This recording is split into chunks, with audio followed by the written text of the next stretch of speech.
വയനാടിന് കൈത്താങ്ങാകാൻ സ്വകാര്യ ബസ് ഉടമകളും ജീവനക്കാരും നടത്തിയ കാരുണ്യയാത്രയിൽ പങ്കുചേർന്ന് യാത്രക്കാരും ഒരു ദിവസം മുഴുവൻ കാരുണ്യയാത്ര സംഘടിപ്പിച്ചാണ് പൊതുജന പങ്കാളിത്തത്തോടെ വയനാട്ടിലെ ദുരന്തബാധിതർക്കായി ബസ് ജീവനക്കാരും നാടും നാട്ടുകാരും ഒന്നിച്ചത്.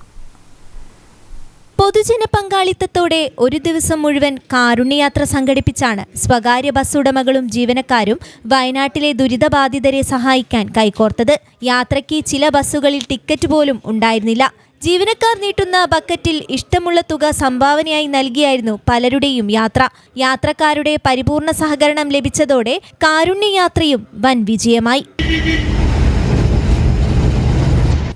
കേരളത്തില് വിവിധ ഘട്ടങ്ങളിൽ പ്രയാസം അനുഭവപ്പെടുന്ന സമയത്ത് എല്ലാം തന്നെ സർക്കാരിന് ജനങ്ങൾക്ക് ഒരു കൈത്താങ്ങായി ഫെഡറേഷന്റെ കീഴിലുള്ള എല്ലാ ബസ്സുകളും സർവീസ് നടത്തി നമ്മളാൽ കഴിയുന്ന സഹായങ്ങൾ സർക്കാരിനും ജനങ്ങൾക്കും നൽകാൻ സാധിച്ചിട്ടുണ്ട്.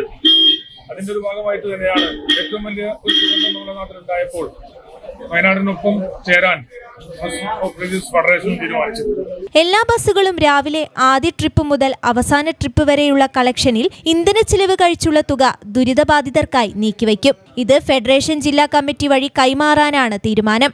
ഫറോക്ക് ഏരിയ ബസ് ഓപ്പറേറ്റർ അസോസിയേഷന്റെ കീഴിലുള്ള 150ലധികം ബസ്സുകളാണ് കാരുണ്യയാത്ര ഒരുക്കിയത്.